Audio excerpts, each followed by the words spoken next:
Right, so this is the part of the conversation in the UK Bioregional Community of Practice on the 18th of May that's going to do a deep dive into bioregional economies, knowing that you can come at bioregional economies from lots of different angles. And in the next half hour or so, we're going to be looking at bioregional economies, how you might imagine them, how you might even see them, what you do to foster bioregional economies, or even to finance them. But I'm going to hand over to John Thackara. So John, give us a mini intro as to what you've been doing and your great track record with bioregions, because the work you've done has really inspired myself and Claire. So we want to hand over to you now to say something. Thank you, Isabel. Yes, I'm speaking to you not far from Aix-Marseille, as they've now rebranded it. I live in a small town in the south of France called Ganges, and we're equidistant between Marseille and Barcelona. And I have nothing whatsoever to do with those people, so I'm very happy to hear that they're doing this, giving prizes to people in England. That's excellent. I have a better connection with people further east in Nice, where they've got a new master's on territorial development, which I will mention maybe another time. But there's actually quite a lot happening in France. Very little of it has the word bioregioning in it, but the word territory is much more resonant politically here, probably than in other parts of, certainly in the UK. Maybe we can come on to that. I am a curious hybrid of I'm a writer, I'm a curator, I'm an advisor from time to time. And I've arrived at the subject of bioregioning by a very circuitous route, but basically I look around the world for examples of what seem to me to be embryonic examples of sustainable living.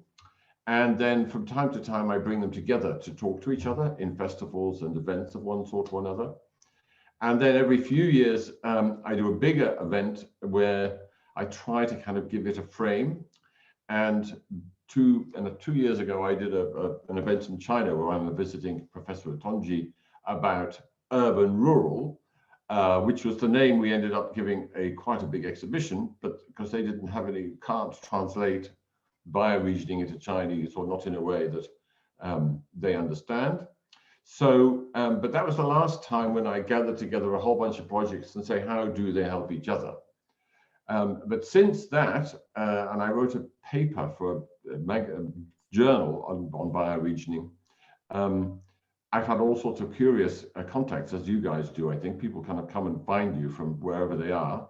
And the word bioregioning is a kind of accidental part of it.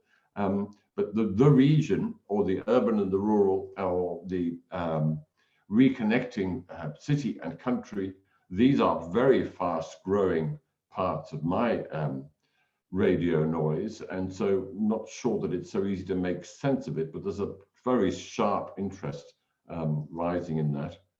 And I put together a few slides about what I've been doing since that show in China. If anybody wants to see it, there's some slides online and a rather hideous video of me walking around this dome. But the point is, and I'm not sure this is answering Isabel's request for a talk about the economy as such, but I'll show you how I've, what's happening in my bit, and then I won't talk for more than 15 minutes, and then we can look at how this kind of may or may not enrich our search for or creation of an economic story. So I have to now see if I can share my screen. Yes, share. Sharing. Can you now see? Well, it's fine. Yeah. Mm-hmm. So I called it bioregioning, the dance of the big and the small, because I think what is important to me about bioregioning as a word and as a practice is it's not about urban, and it's not about large amorphous kind of zones of one sort or another. And so a lot of people, when I get into, I've spelt it wrong, it's not marvelous. Anyway, a lot of people, when they get into a conversation, 20 minutes in, they really love the notion of bioregioning, but as a piece of, as a word, it doesn't kind of trigger a lot of people. And on the contrary, what I've discovered in the last period is the extremes of scale are becoming more extreme. I don't know whether this is COVID related or just general crisis related.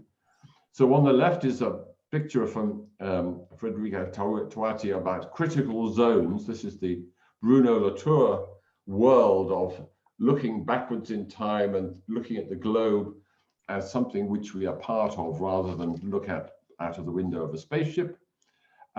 Gigantic amount of interest in critical and art circles there.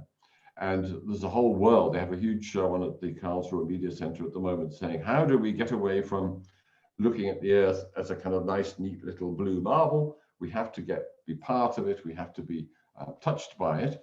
So that's, if you like, the art bit of the story.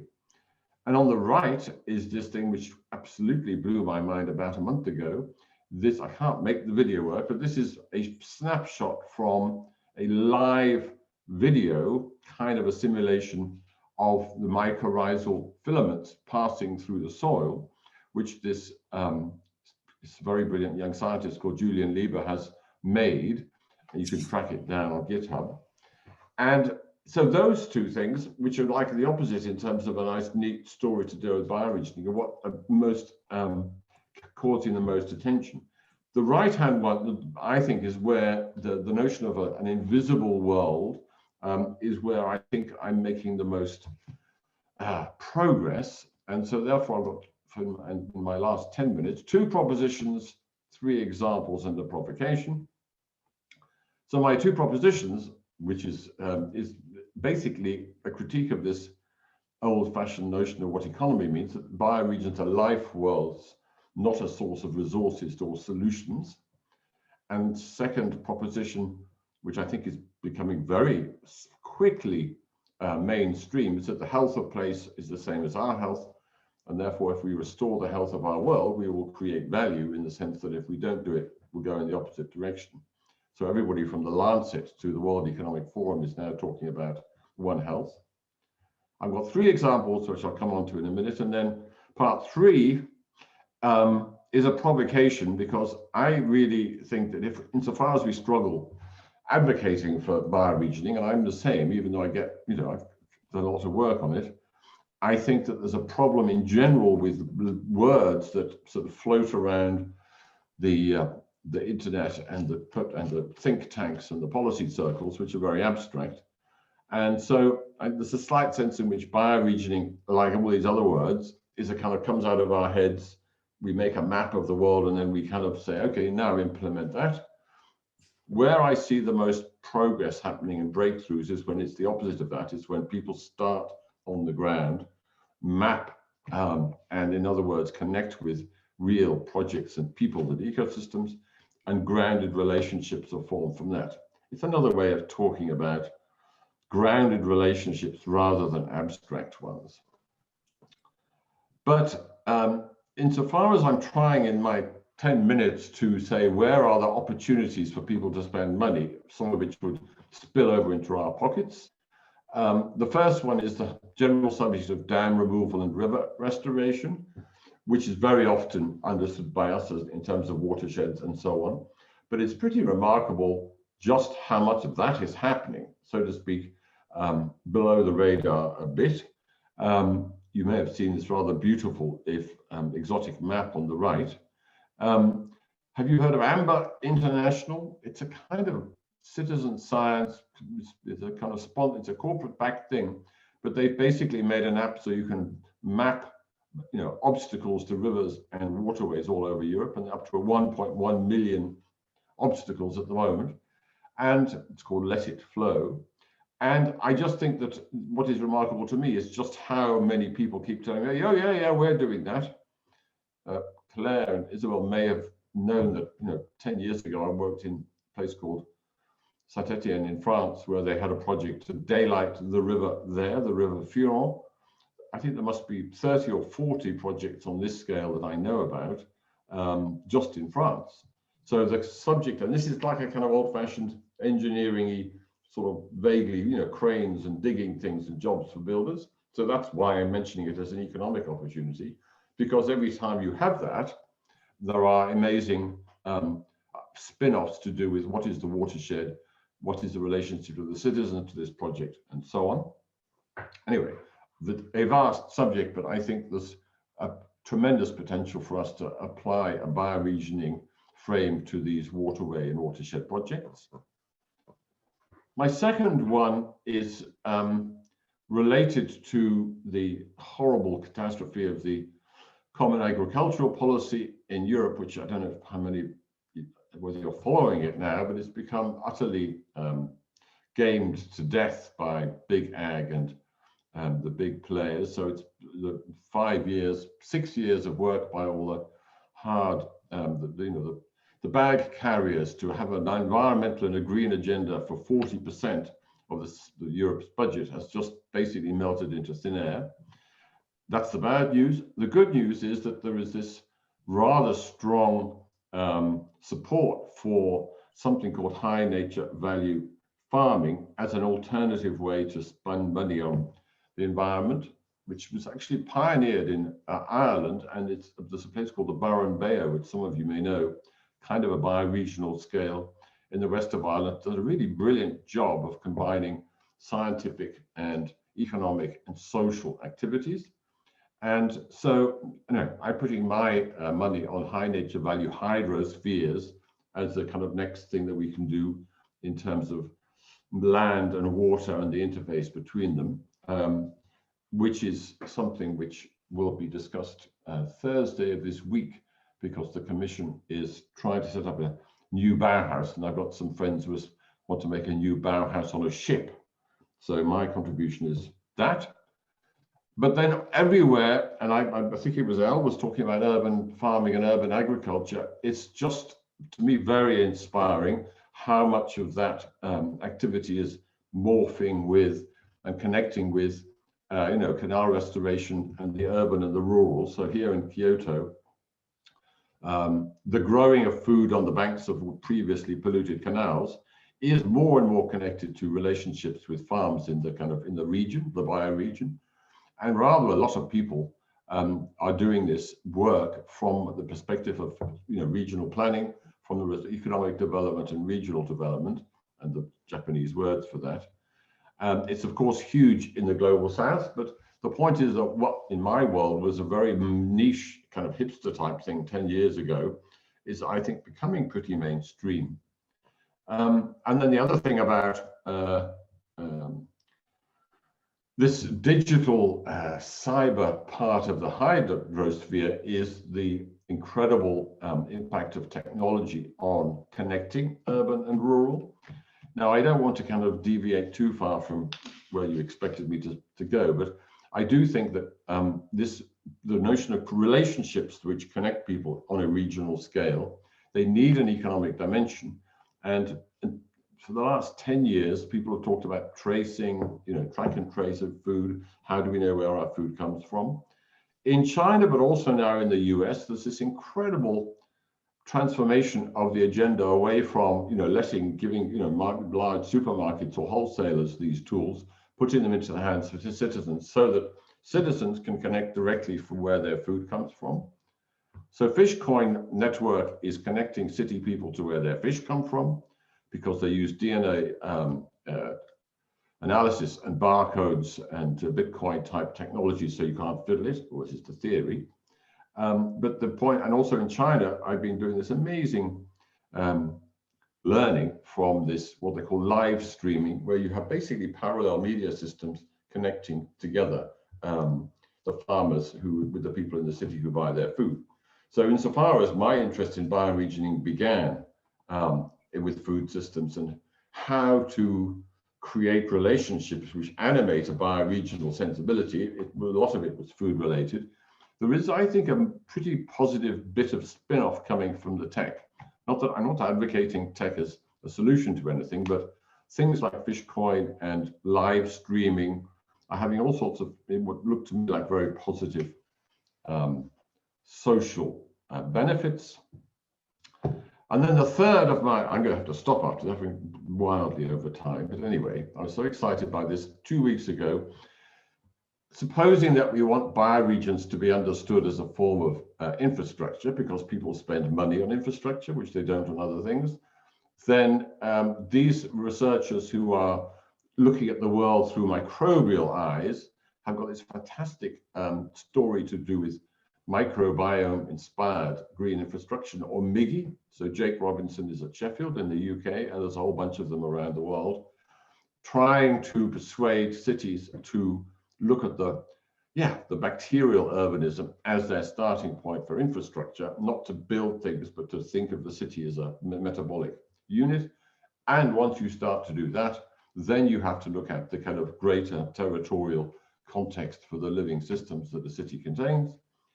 I'm just going to leave it there because it's so amazingly not what I started talking about in terms of the bioregioning, but the people who are in this are really very strongly interested in bioregional thinking. I should maybe have mentioned that.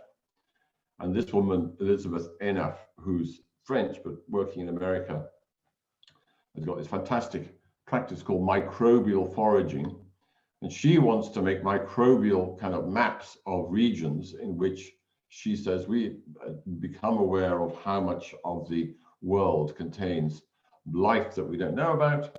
And I just leave it with you there that this has the potential to animate the whole bioregional thing, perhaps in unexpected ways. And here is Elizabeth and some researchers at the Gowanus Canal, which is one of the world's many polluted waterways and watersheds.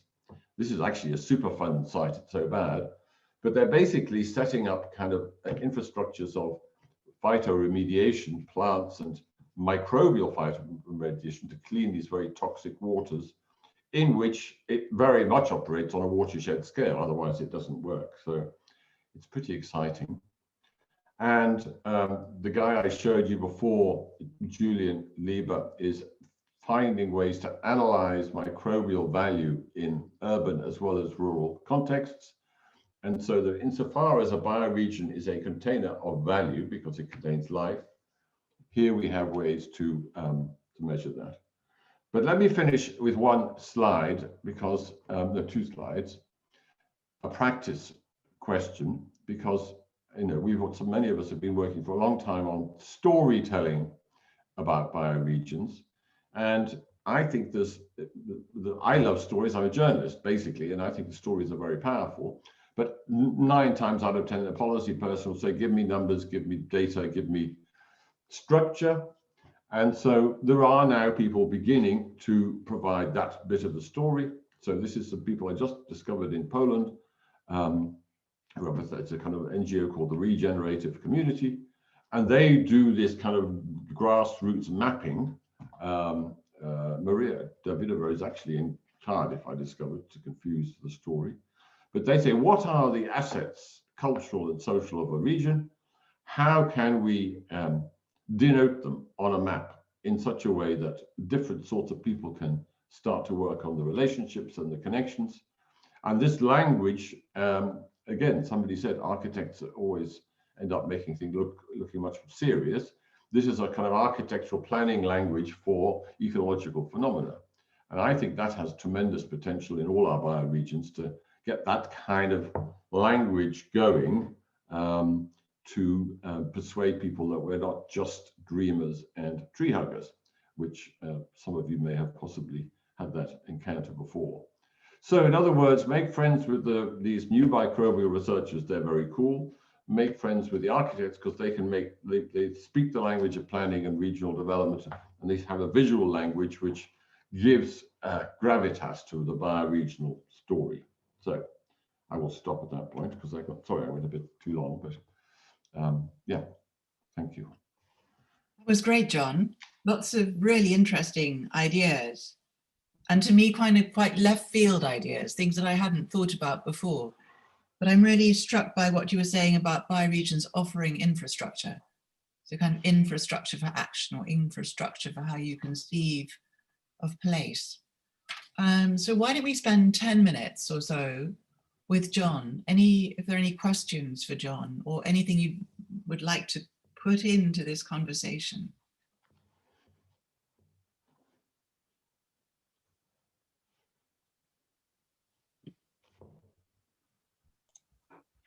Russell.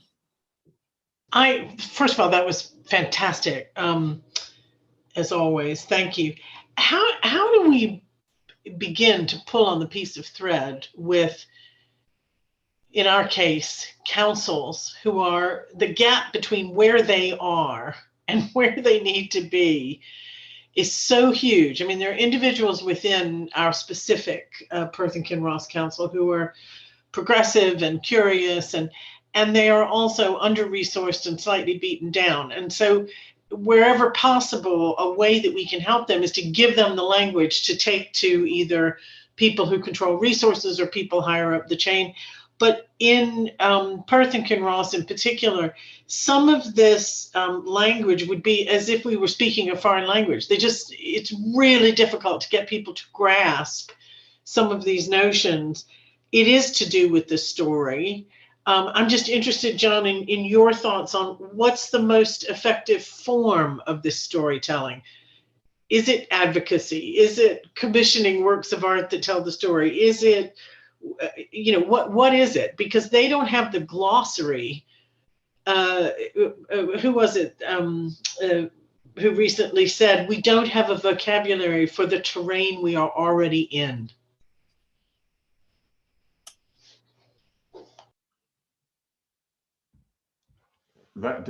Firstly, do not use the language I just used in the last 15 minutes with civilians, because I was trying to speed up the downloading of some otherwise welcome news. I've now had 15 years experience of one thing working out of many things that fail, and that is, to answer your question, get the people together who are doing the grassroots projects in a place and bring the policymakers and the officials and the governors of things to meet them. Because it is just a simple fact to me that there is just 100 times more happening, however small and fragile, than any normal policymaker understands, because they're stuck in their office buildings and their kind of think tank territory, very isolated from what's happening on the ground. And there are people here who know that more than me. And it's how you do that is to, I think, you find some way to frame this opportunity to meet people so they don't think they're going to be asked for money. That's just a tactical question. Just say, we need to celebrate what is already here. So I've done the events I've done, the thing I did in Shanghai 2 years ago, and it's happened every single time when all the people in suits turn up, they said, well, what are all these projects? Where did you get them from? And I said, 80% of these projects are from the greater Shanghai region. Don't be ridiculous. We don't do this, whatever. The same happened everywhere I do it. And so that's basically the answer to your question, is that. Show the examples of what's there and say, think how great it would be if these people could be supported a bit more, if they could be connected, if they could be helped to connect with each other. That's, to me, the lesson. Thank you. It's a very wise reply. Thank you. Can I just add a sentence, since I'm hogging the floor, then I'll stop. The other thing is that whole 10, 15 minutes was me spending the last 2 years saying, how do I sell what we are doing as infrastructure? Because everybody knows that every government in the world is going to throw money at dams and roads and infrastructure because it's politically easy. It's, it feeds the real estate and the construction industry, et cetera, and the banks. How do we present what we want as this word infrastructure, as a Green New Deal, green infrastructure? That's what I've been trying to do. So as far as I'm concerned, it is self-evident to me that spending 10% of what they will spend on roads and dams and airports on social and ecological projects would be a very good investment. But that's what I'm trying to do, is to say, you already said you're going to spend money on the Green New Deal. This is it. This is I think that's really clever. I came across a fact, and I don't quite know where it originated. The 95% of investment in the world today is in green infrastructure. If you're looking at green investment, and only 5% is in behavior change. So if we're able to position what we're doing in the infrastructure field, we're more likely to be able to get that investment. But then there's also this whole business you have to do, kind of demonstrating how much value that investment's going to generate, and also what risks we are circumventing through that investment. So there's that part of the puzzle still to discover, but it's really good to name what we're aiming at and what might be missing so we can target it. Let me give you an example. So the people in this microbial urbanism thing, which sounds very kind of fringe and not serious, their basic way of getting money is to describe what they're doing as cladding for buildings. So they say, what do you mean cladding? I say, well, if you put what they call it bioreceptive materials, if you cover all the buildings in a city with bioreceptive cladding, it will then be a home for lots of positive microbial life, and the population will be healthier. You'll have less obesity, cheaper health systems, etc., etc. They rather, it sounds crude, but they say the money will go anyway to real estate and construction. Let's just get our 10% or 5% on the grounds of health-giving infrastructure. Do it that way. Great. A last question for John. Paul, you're muted. Yeah, thank you very much for a fascinating and stimulating presentation. And that what you've just said, Isabel, I think that's expanded my thinking, at least on what this could do for us. I'm curious though, do you have in your experience examples also where people have listened to the potential of the land that isn't here? And the reason I'm asking the question is because a number of us are trained in regenerative practice, where it's very much about, building on your point about grounded relationships.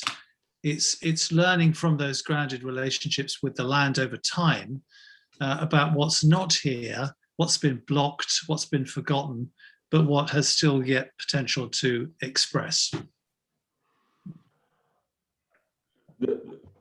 Well, everything I know, I've learned from people like Isabel and the deep time walk and coming to Devon, and Cornwall. So therefore I can't add. The one thing I can add is that in the subject of watersheds and water wisdom, it's quite remarkable to me how open the water experts of the world are to quote indigenous ways of knowing and practicing water management or inhabiting watersheds.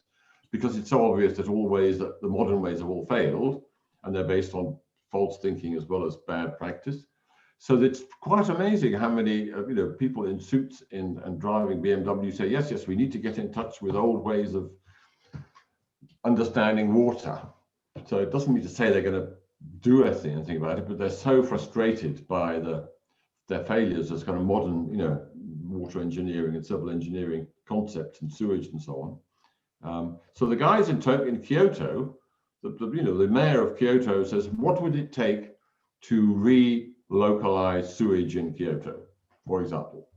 Have you heard of a book called Farmers of 40 Centuries? Have you heard of that book? It's quite a famous book about, anyway, repackaged as permaculture. It's all about basically dry toilets and keeping the shit where you shit it in the city, in using it in composting of various kinds. 4,000 years in most of East Asia, that's how they, fed a lot of agriculture. Yeah. And that knowledge has not totally disappeared. So because they need to think about the water crisis, then that's connected to the sewage crisis. And then so it is, by the way, for 4,000 years, we fed our plants on it. So please, can we not forget that?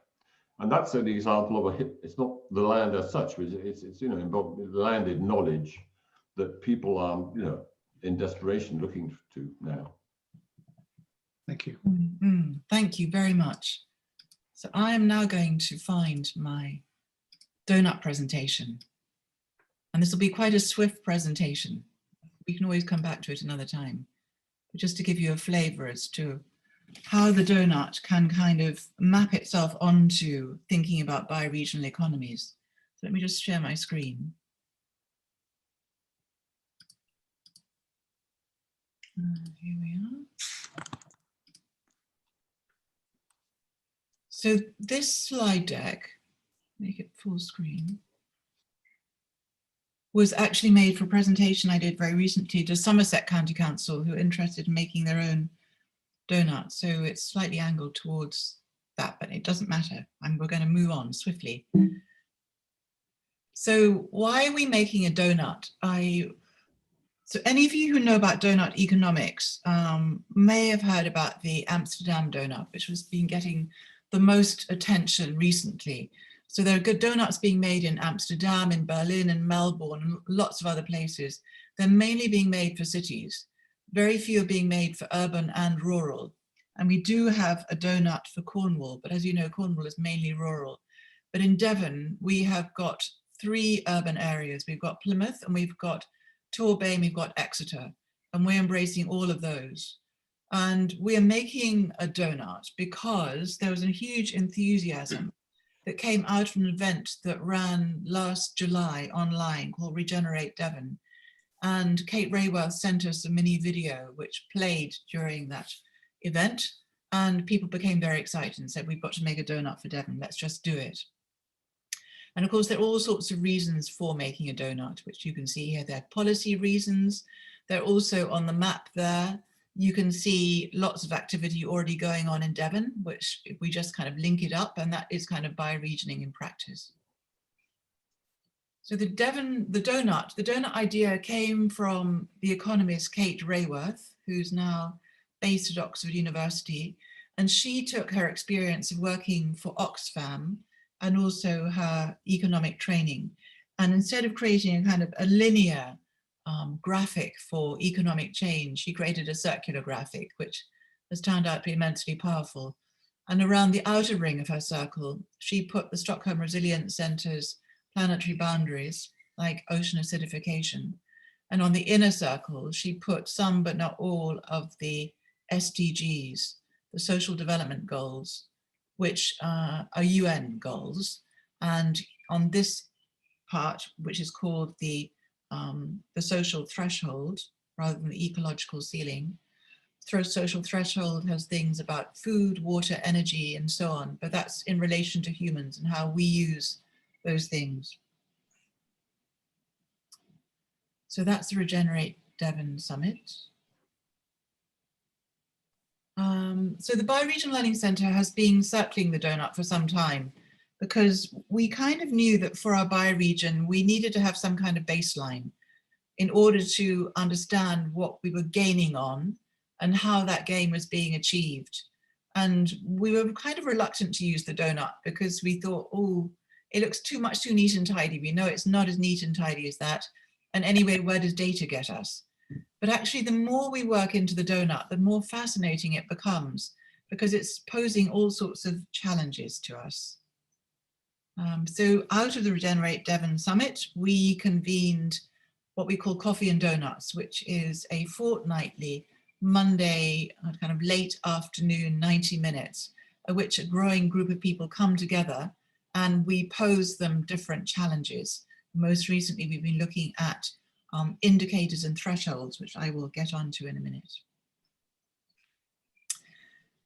The donut that Kate Rayworth has produced in this kind of ring of the donut itself has what she calls the safe and just operating space for humanity. But for the Devon donut, we wanted to make it very specific to Devon. So we looked at the outer ring and the inner ring, and you'll see in a minute that we've changed some of the domains, as they're called, to make them much more specific to Devon, to make them about things that people know are important and they really care about. And our other innovation is to say, in the ring of the donut, we should put the space for revitalization. And we should say a big shout out to Paul, because Paul was the person who really prompted us to do that. So thank you, Paul. That's why the space for revitalization is in the middle. And we want to be able to measure what revitalization looks like. So we have domains, and as I was just saying, for us, they need to be domains that have a kind of a real tug at the heartstrings, a real kind of, okay, this absolutely makes sense and we care about it. So people in Devon don't really care very much about ocean acidification because it sounds too scientific. And ocean health sounds just too vague and general. But if we talk about coast and marine health, people do understand that because they go to the coast and they can see the sea. And we've also added these other domains: nature, plastic pollution, woodland health, and waste. And we have contextualized our indicators. So these are examples of some of our indicators. And behind each indicator lies a local story. So if we just look at education, for instance, we know from talking to the Devon Youth Parliament and from Fridays to Future that there's a huge tsunami of mental health on the horizon for young people. So we wanted to, in our indicator, to say, okay, what's the baseline for education? We wanted to link up the mental health of young people, time spent in nature, i.e. the culture in schools that enables time to be spent in nature and that values first-hand learning about the environment and care about the future of the environment, with educational attainment. So Ofsted did some really interesting reports more than a decade ago now, which showed that schools that really engaged in sustainability and nature had better academic results. So here is an example of our thresholds, and the example here is for education. And we've got twin tracks. So as you can see on the left, there are citizens, on the right, there are policymakers. And we reckon that change can really only come about if it's led by these two different constituencies who obviously need to talk to each other. But citizen-led innovation looks very different to policy change. And so we have narratives that sit behind these thresholds. And we're deciding at the moment, like, where do we draw the line? Like, where does our bar sit? What's acceptable, what's not acceptable? This is what our first iteration of the Donut Devon looks like. As you can see, we're kind of working into the space for revitalization in the center. And what this is doing, so why is it valuable to work in this way? Well, it's a way in which it really enables you to focus on systems and what John would call sheds. So water, not just watersheds, but kind of food sheds and energy sheds and fiber sheds and so on. And it also is a way in which the more take up you can get for the donut itself from governance, from academia, from civil society, from business, etc., the more holding to account you can do sector to sector, because we know the shifts in one sector obviously have impacts in lots of other sectors in ways that actually the donut doesn't show, but we want to start to be able to show. So one frame, different ways of working. We have an absolute emphasis. This is a people's donut. It need to be co-created with local citizens. And it's developed by looking at the ecology and the economy together. So the two are absolutely interlinked. And that's all about our next steps. I'll just stop sharing. Okay, so that was a very rapid scamper through the donut. So Elle, why don't you talk now for 5 minutes, and then we can have about 10 minutes of more questions and planning, and then we'll do some planning ahead. Sure, thanks, Isabel. I want to talk more about the donut, really. I think that's going to be something that Murray has some enthusiasm for. We've been having climate assemblies, of which Catherine Trebek from the Wellbeing Economy Alliance was the last speaker, and so there's kind of my world's emerging. But I'll talk to you about the kind of day job now, which is Scotland Can Be, and also find some slides. Is that going to work?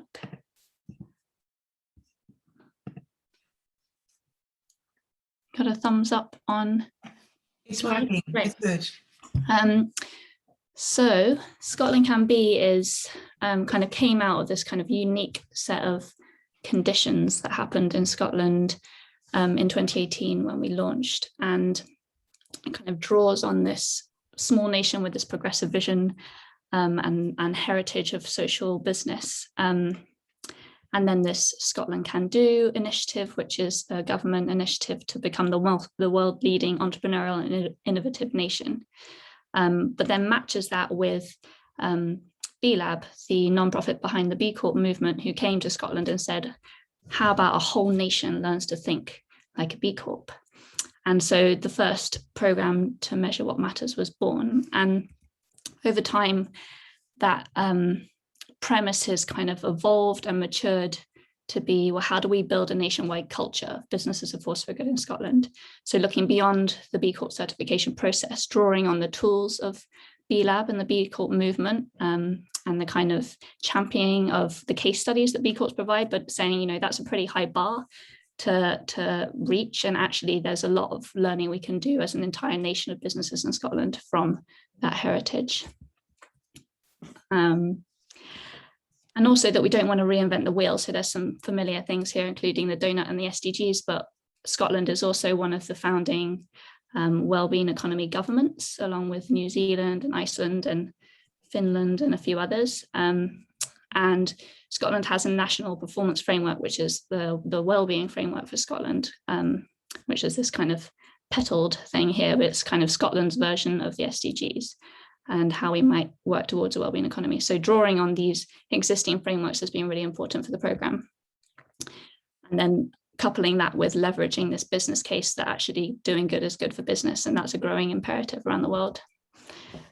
I'll zoom through these because these are the different kind of steps. So what are we talking about? Well, if you zoom right out, we're talking about redefining the economic system in Scotland.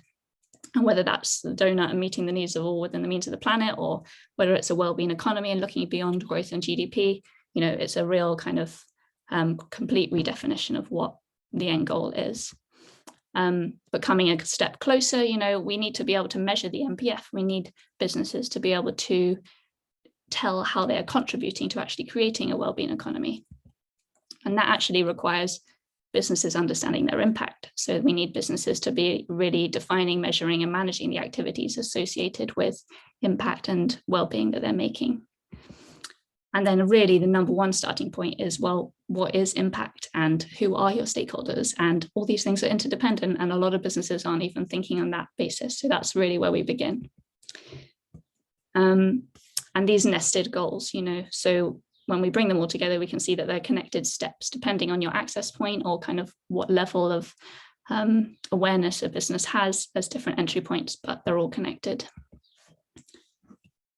And so this on the left is the Wellbeing Economy Alliance theory of change. They talk about being amplifiers and connectors, and that you need a knowledge base and a strong narrative to contribute to creating economic systems change.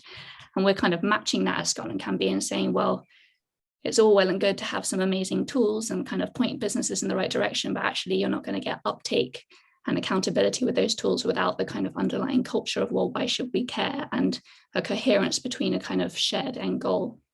So we have these two strands of impact culture and impact trainings that we're pursuing, and working together on that shared vision is really important.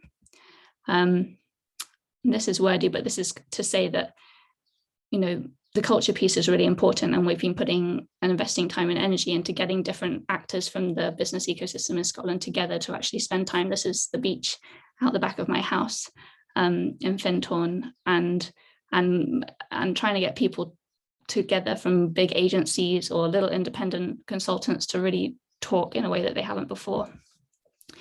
And then we've also developed this training called the Impact Journey, which is starting kind of way before you actually get to impact measurement tools. You know, why should I care about impact? What's my theory of change? What should I be measuring to even begin to start getting a grasp on the impact I'm actually having and the change I could be making in the world as a business?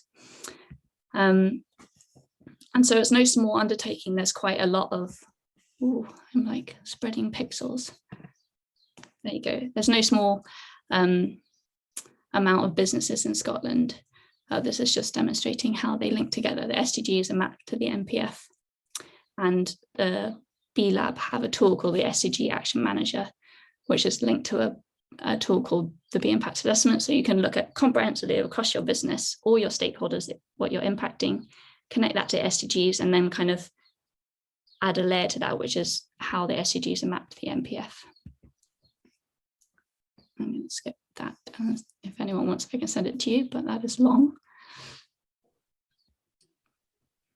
That was extremely interesting. Thank you very much. I was just going to, I think my slides have stopped, but I'm just going to summarize by saying that what we've realized is that trying to reach all the businesses in Scotland is no small undertaking, and actually leveraging the business support network is really important. So we're training business advisors. That's kind of our major deliverable at the moment, is upskilling all the main agencies and intermediaries in Scotland to kind of understand how they might actually support businesses to be more regenerative at the end of the day. Yeah, good strategy. And I think it's absolutely correct to say that you can't, an economic shift, a shift to the economy is not an economic shift, it's a cultural shift. So you really do need to kind of dig right down into the culture and understand what in the culture needs to change. Exactly. Is that your hand up, Claire? That was absolutely riveting, Elle. Thank you. Thank you so much. And as you were talking, I was thinking back to my last Scottish Enterprise group meeting, which happens once a month, and primarily with a very traditional group of businesses, albeit in different domains. And we ended up trying to ask our lovely man from Scottish Enterprise, our innovation specialist, what the definition Scottish Enterprise were using for a green business or a green job, and he just couldn't answer it.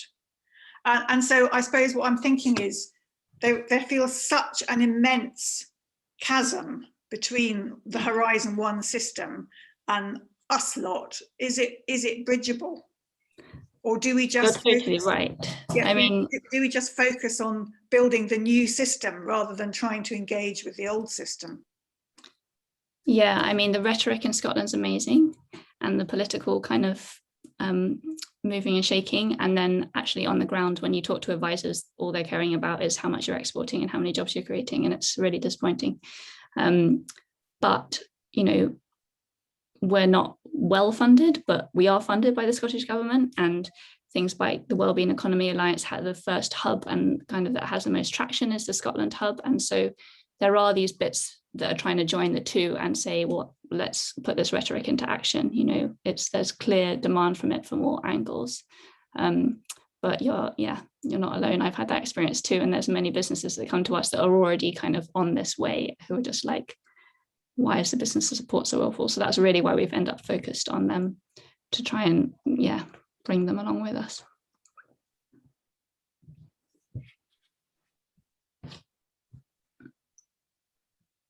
Oh, another Rachel, yeah.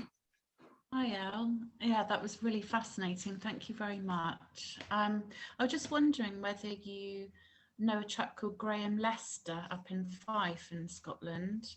No. He is, do. the chair of the International Futures Forum. And we've been talking and meeting about what's next for house and how it sort of becomes a bit of a foundational place to start. But I was just listening to what some of you were saying about this chasm and how we can help sort of like business as usual get with the program a bit more. And I just wonder whether something around the 3 Horizons framework could be really helpful here, that International Futures Forum put together. And I know that the NHS in Fife, there's a lady called Alison Murdoch, I think her name is, has been using it to great effect there. So, and it's about trying to sort of leapfrog from the dying degenerative system. And Kate Raworth's done a beautiful little 10-minute video on YouTube about 3 Horizons framework. I can send a link to you. But yeah, I just think that framework might help to sort of leapfrog a bit from the dying degenerative system and using the transformative innovation to leapfrog over to the new world that's trying to be born. It just seems to be a bit of a mind-blowing, really interesting, different way to look at things. So that's just what resonated for me when I was listening to you.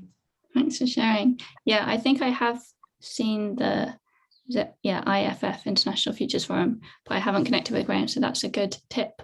I feel like, you know, I find joining this community is like speaking my language, and the kind of the tools and the reference points, you know, like the 3 Horizons or all sorts of different models. And then I'm, you know, working with a team who share the same values, but we're constantly butting up against like the like where people are at in the kind of mainstream system.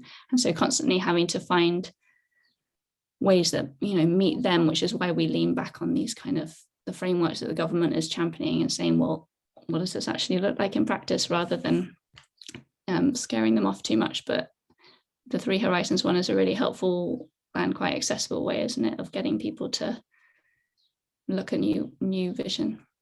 Yeah, it's getting all the people together, like John was suggesting earlier, isn't it? And getting everybody together and inviting the policymakers and just helping to inspire and motivate them. Yeah, thank you. One last question, and then we'll move on to forward planning. Is there time for a little one? Yeah, go ahead. All right, thank you. Yeah, it was just such amazing work going on, and I was interested in wondered about you know, because I always feel that the fast track to change is through embodiment. Like if you can talk as much as you want about all this stuff inside, and it will only get you so far. And whereas actually taking people out into nature and having experiences together, doing the thing and embodying, having an embodied experience is a real fast track to getting, you know, the mind follows the body in that case. And I wondered how you might be using sort of embodied experiences in nature with the people that you work with to help them get it and move forward and find inspiration. Yeah, that's a great question. I mean, again, it's the merging of worlds. So I have a small consultancy called Living Alive, and the heart of our work is about how transformative experiences of nature can shift values and behavior.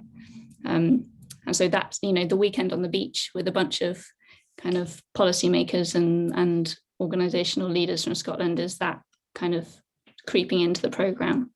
And so I'm totally with you. I really believe that change has got to be embodied.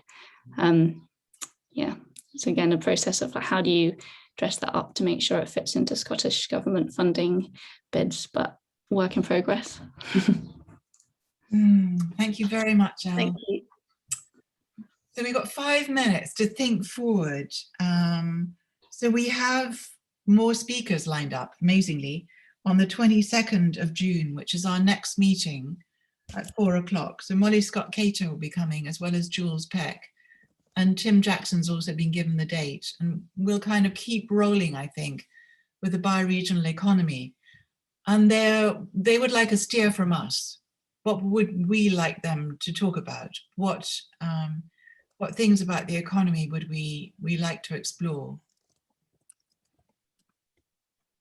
Yes, Maddie. You're muted. Great. Could I just ask what's Molly's role now? Because she was Southwest MEP, I think, but do we have MEPs anymore? Probably not. I don't know. What's her role now? I'm not entirely clear, but when I last contacted her, she said she was very busy with the local elections. So no doubt she's still in some way in politics. I'm just not quite sure how she's in politics. She's also a professor of economics at Roehampton. Is she still professor at Roehampton? I think so, yeah. Okay. Part-time. Maybe she's still teaching then as well. Mm. Yeah, Gavin. Just responding to some of the presentations, they're all great. Thank you very, very much. And Ellie's kind of endeavours to kind of grow the B Corporation. Potentially another part of the kind of entanglements are where there is economic failure. We have, you know, a kind of charitable side of agency and activity, which bleeds into social enterprise and, you know, third sector more broadly. And I think this kind of blurring of, you know, what we say our agency and our energy is defined on doing, you know, the language we use and how we position ourselves is really important. So actually we know there is market failure. We know the economy or the mechanisms of economic delivery doesn't look after and provision everybody's needs. And therefore the third sector or the charitable sectors are are not often seen as, certainly for charitable, it's not seen as economic, but it's actually there to deal with economic failure, arguably. So it'd be interesting hearing some thoughts of some of our speakers about maybe this complexity of intersections of drivers and motivators of economy and other mechanisms that deal with where it fails. That's very interesting. Yeah, thank you for that.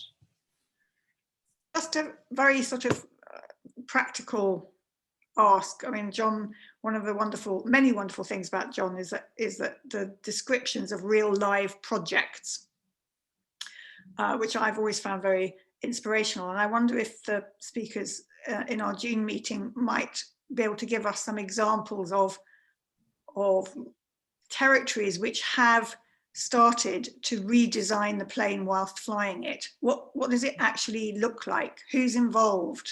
How did they start? How many crashes have they had? Just a real story of people trying to put it into practice. Yeah, lovely. I think, John, we might have to invite you back because you're the expert on that. You've got such a good overview.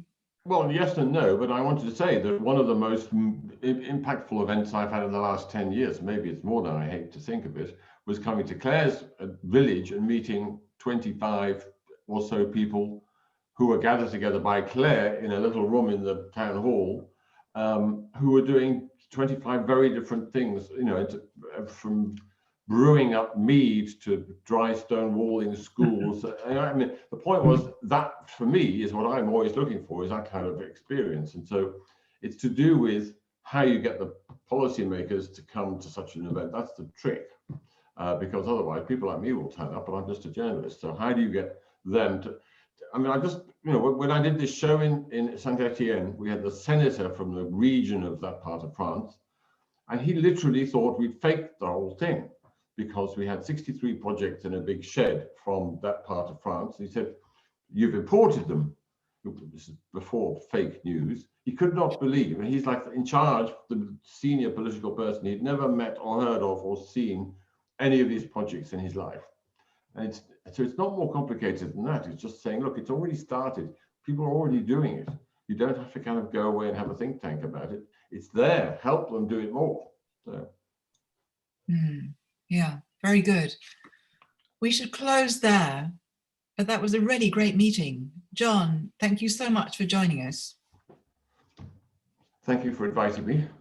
It's lovely. And Elle, thank you very much for your presentation. And we'll obviously keep going. I mean, I love this kind of sense that we're really learning and expanding our minds and kind of boundaries of possibility here, and coming up with really good questions as well. Any last words before we all leave? Last thoughts? Just on an economic front, very briefly, I think I've said this just briefly before, is one of the questions I want to put to Jules is setting up a local bank or a series of local banks. Is around the control of our resources. So, you know, in our region, where Richard and I are, there's a Malaysian company that owns our water. I mean, goodness, what if we could take that back as citizens? You know, that's that's an amazing resource. And what might be, how might attitudes be different if we were responsible for stewarding our own water, for example? That's a very good example. And there are places that are doing that. So, John, do come back. We'll put you on the list. And if you're interested in kind of joining more of these sessions and sharing and learning, we would love you to keep going with us. And everybody will see you very shortly, in about 5 weeks' time. And of course, we can communicate via email. Okay, thank you. Thank you very much. Bye.